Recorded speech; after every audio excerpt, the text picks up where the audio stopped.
Hello everyone, I'm MatZap, and hey, it's been a while.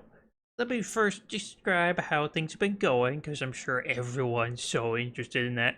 It's been very stressful. It hasn't let up, like, at all. I got used to, like, the process of, like, doing school and all that stuff, and then I became a working man. So that's been interesting, but also very, very scary and nerve-wracking. So, I'm very stressed about that, some might say. And yeah, so that's how that's been going. And then to kind of put it into better context as to why this video was extra late is aside from, all that working stuff, I did try to make this like 100 subscriber special video, and I was gonna try to do it in a special way, which I might show somewhere here if I still have the video. I don't remember, but basically, it was kind of cringy and it was kind of bad, and I ended up just throwing it away.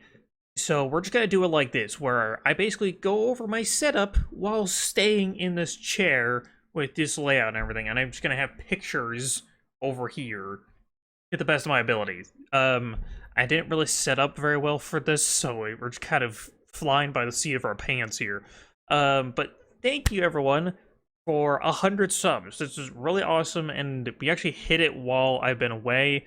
And again, sorry for the delay in videos. I really want to get back into it. I've just been like hit with just thing after thing with my outside of YouTube life. But yeah, again, if you want to check me out what I've been doing, because I've still been doing streams on Twitch, which again, twitch.tv/MatZap if you want to keep up to date with me on a more informal, casual level. But yeah, so what are we gonna do for this video? So basically, we're gonna start off with an overall layout, like, of the setup. We're gonna kind of go over that, and then we're gonna go into the details. So like what my keyboard's like, what my mouse is like, what's going on back here, which these are sound pads, by the way. And then for those more tech nerds, we're gonna go into more like OBS specifics, so kind of like how I set up my scenes, how I record gameplay and my face separately, which is an interesting thing I've learned. And yeah, we're gonna be just relying on photos, so they'll be showing up over here. Let's get started. So I'll probably pull up a picture here of what my layout is normally. So it's kind of cluttered, but I got like my keyboard, my mouse, and then there's like a water bottle like right off screen here, which I think is in the picture. I'm going without actually looking at the picture, so I don't remember what I took photos of, which is not a good idea. But anyways, yeah, I got 2 monitors set up.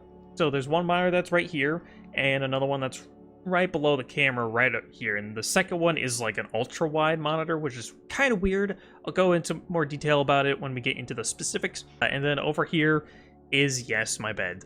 I always have this pizza blanket here, just to kind of cover it up. Plus the pizza blanket's pretty cool, right? It's a pretty cool blanket. Anyways, so next is the PC. So I'll show the photo I took of it here. Again, more clutter at the bottom, I think. It probably is in the shot. I'm just going off of my memory of what I took of photos of. Yeah, so my computer is, I think it's called an iBuyPower. This is me showing off just how much I remember of my own computer and everything. But one of the fun things with my PC is that there's a whole ton of like color options. I usually keep the same stuff, which you can kind of see in the photo. It's kind of like these blue lines that just kind of have like this pulse, like a water effect to them. And then there's the game station. And so how it kind of works is normally I have the one computer here, and then the second monitor here, or the one monitor here, second monitor there we go. But then if I'm recording or streaming something on like the PlayStation or the Switch, I move this thing kind of over to like a different position so I can still see it, but it's out of the way so that I get a straight shot to that gaming station. So I make do with it. Ideally, I would actually want to have just like 3 monitors here, so that I wouldn't have to ever move around monitors and like change up my setup and stuff, because sometimes it can kind of get a little annoying to do that, you know, having to pick up a monitor, move it over, and then move it back over when I'm done. So, you know, there's that, but it works, and it's been working for me for a couple of years now, so it's fine. But anyways, now let's get on to the specifics. So, we're gonna start off with my keyboard, and which is a Corsair K55 RGB. The RGB is just color stuff, if you don't know what that means. The K55, I don't know what that's about, it's probably the model. But so the fun part about this is that you can see probably on the left side of it that there's these like G1 through G6 buttons. They're supposed to be macro keys, you know, so you set them up so that when you press them it does like a certain combination of buttons and stuff like that. They don't do that. All they do is just open up a bunch of random applications, and I can't fix it. There's supposed to be a thing that allows you to erase the macro so that you can put on your own macros, and I've tried that several times, and it just never works. It just does the same thing every time, and it doesn't even do the macro that I tried to input. It just opens up a bunch of random like Microsoft Office applications, and it doesn't make any sense. So if anyone knows how macro keys on a K55 like Corsair keyboard works, please let me know, because mine don't work. Anyways, the other fun thing is that there's a bunch of light options you can do, and usually I have it so that it just has a glowing red, but you can do like a rainbow thing, or there's like you can do different colors. Those things are kind of too distracting, and I just kind of like the red. Plus, it kind of matches with the next item on our list, which is my gaming mouse. So this is I think it's pronounced Griffin. It's a very nice mouse. I like it a lot. It has a very nice right side to it. Kind of fits my hand very well. And also the buttons are just... The mouse is just rather large, so it fits my hand very well. But it also has... it has two thumb buttons as well, which is super useful. I don't think I could ever not use them anymore. But yeah, so the front middle mouse button is the DPI changer, so I don't remember the exact specifics. I think I have one that's kind of in the middle. Again, I don't really remember, but the DPI, for those of you who don't know, this is more technical terms. DPI is basically some sort of metric that determines how fast your mouse cursor like moves across the screen. So yeah, it's just kind of that, and it's used for different things for different reasons. I don't know. I don't really care. I just have it one consistent thing, and I stick with it. Moving on to the back middle mouse button, that is the light changer, like the color changer, kind of similar to the keyboard from earlier.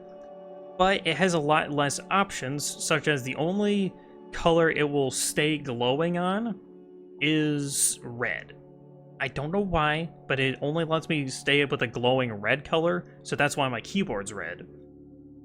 Anyways, moving on to the mic arm, for the most part, you can kind of see that here, you know, you got the microphone right there, and then there's this pop filter. I almost called it something else, but yeah, it's got this pop filter kind of coming off, and then the mic arm, you can kind of see it there, you know, mic arm is attached to my table.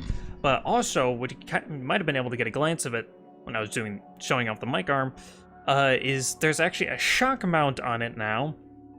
Which the shock mount, for those who don't know, basically whenever I'm playing on like a desktop game with like a keyboard and mouse, you'd be able to hear my mouse whenever it would slam against the desk, which it's just kind of like one of those small things that are kind of annoying to be hearing as a viewer, you know? And so the shock mount makes it a lot less of a problem, basically. But doing great here. We gotta just keep going. Okay, next up is the monitors. So the one that I've been looking over here, where my script is a Dell monitor. I don't know what model. Again, I'm not super familiar with technical stuff, so I don't remember what kind of monitor model. It has a maximum FPS of 75, but I usually run it on 60. Just because I'm used to 60, and it's a little bit easier to run games with 60 FPS as opposed to 75. And plus, I don't really notice that much of a difference. I don't really care too much about FPS as long as it's stable.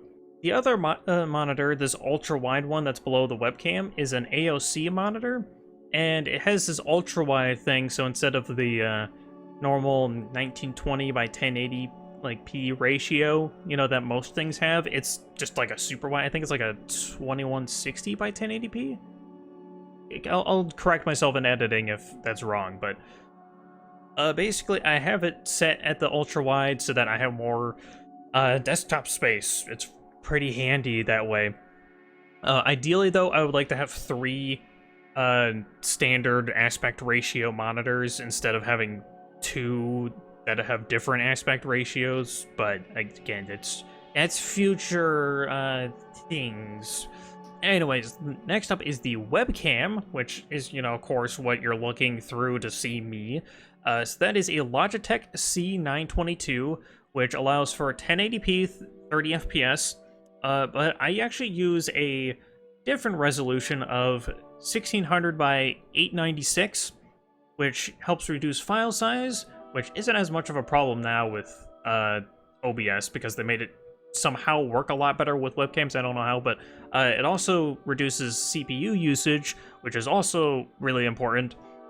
And it still basically maintains a 1080p ratio. I think there's like a slight like 1 pixel thing over here on this side of the screen, but you guys can't see it. It only shows up in like the OBS key, this thingy. But also, one weird thing with this webcam is it has this weird lighting change at 720p. I'll probably show a little bit of example of it. It's just kind of strange what it does when you drop it down to 720p. Which is what I was gonna go with originally, but because of the lighting issue, I went up to just like kind of the best middle ground I could really find. The webcam also has an auto focus, and it also has like its own microphone on it, but I never use it because it'd be kind of bad. Lastly, for the general specifics is the PC specs, which I don't remember most of them off the top of my head. I know that the CPU is an Intel like i5 or something like that. Which I do want to upgrade the CPU at some point, but the main thing that is kind of interesting is the memory store, or like the story about this computer's memory. So when I first got this PC, it actually would have been like 3 years ago now. When I got this 3 years ago, it only came with 8 gigabytes of memory, which isn't terrible. That's enough to, you know, run stuff.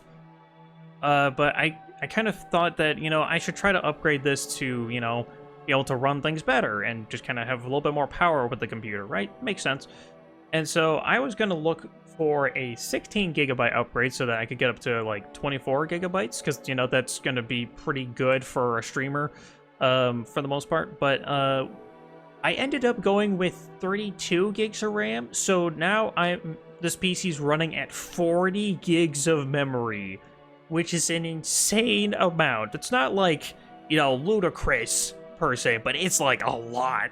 So now let's move on to the OBS specifics, which are a little bit more complicated. So if you can't follow fully, that's okay. If you want, you can always just skip to the end of this video because I have chapters on this. I'll definitely remember to put them in. But okay, so what are we looking at? Well, first of all, the screen might look kind of weird because there's black bars on the top and bottom.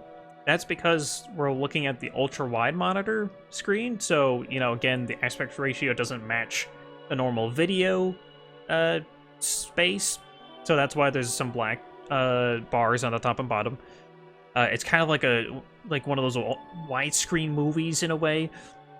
But anyways, so what we're looking at here is 2 separate instances of OBS running at the same time. So we got this one down here, which is where my face is. Hi, how's it going?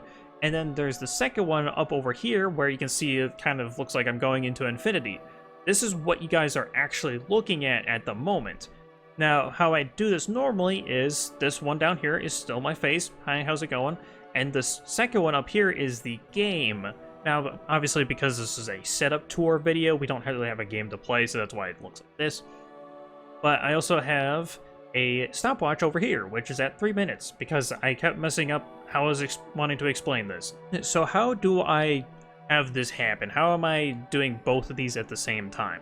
Well, for one, I have a hotkey so that I can cause them both to be recording at the same time because they both have recording buttons. So you can see down here it says stop recording. If I click this button, the video ends, so I'm not gonna do that. But then if I click onto the second instance of OBS, it also says stop recording. So you can see they're both recording at the same time. Now this is, again, a little bit of background, kind of like super technical stuff that's even a little bit hard for me to explain because I don't fully understand it, but basically this is how I record my videos. When I'm live streaming, I'm only doing one instance of OBS, and it's usually in this stream scene. Now, as you can see down here, there's a whole bunch of different scenes. So like this one is on webcam, there's like audio stuff, there's this desktop screen, which is what this instance of OBS is doing over here. Computer game screen, which is a little bit different. There's like, and then there's a stream one. So this is what it looks like on stream. Just kind of give you a different comparison. But basically what this all boils down to is I have two instances of OBS. They're both recording at the same time, and they have different profiles so that they can actually save as separate files. Otherwise the thing just kind of breaks and doesn't work. Having both of these recording at the same time is super helpful for editing because I have like the game footage separate from my face so that I can put my face anywhere I want to on the screen at any time and not affect how the game looks. It's just a very useful tool to have as a YouTuber, especially when you're doing it in post, because, you know, you can't really swap your position on the fly when you're actually recording, because that's a little hard to do. So yeah, it's just a very useful thing for me, and I also find it kind of just fascinating to kind of explain and talk about, because there's a lot going on, but it's very interesting once you kind of understand it. Now, a couple other things I want to touch on is the mic filters and the webcam settings. The webcam settings I'm pointing out because it's an interesting what is going on with that. But first, let's talk about the mic filters. So if I click here, I got this, and then I could go into filters. So I run with 3 audio filters. Obviously, there's the noise suppression, which just helps prevent background noise from being picked up. There's the noise gate, which does a similar job, actually, so that's a little interesting. But then there's the compressor, which helps keep me from breaking your ears when I scream, or, you know, just help keep the audio levels kind of consistent regardless of what I'm actually doing. And then lastly, we're going to talk about the webcam settings. So if I click here, then you can see this little window. There's my resolution, the device name, and then configure video. Okay, so we got this thing. This thing is weird, and I've already had my settings in set up. So we got like the white balance is at this. So we got this number here, which normally it's at 4,000, which if I change it to that, it looks about like this on my face. Very red. So that's why I bring it down all the way over to this, roughly. It works in this area, because it actually looks like a normal setting. And then I also change the gain to max that out, but I also turn off auto exposure because otherwise it has some weird effects that it does. So that's all I got. Hopefully this was interesting for you guys, and hopefully learned some things, and yeah, other stuff that I'm blanking on. I'm recording this at like 9 at night, and I'm really tired, so... But yeah, thanks again for 100 subs. It's honestly just really honoring to even see that number hit triple digits, you know, and especially during this time period where there's a lot of stuff going on in my life. So yeah, just again, really appreciate it. I can't thank you guys enough, but let's try to shoot for 200. So thank you again so much for watching. If you like this video, please be sure to like, comment, share, and subscribe, all the good stuff. And if you want to check out more of what I do, go follow me over on Facebook, Twitter, Twitch, and YouTube archive channel for that Switch channel. Links in the description down below for all that stuff, and I will see you all in the next episode.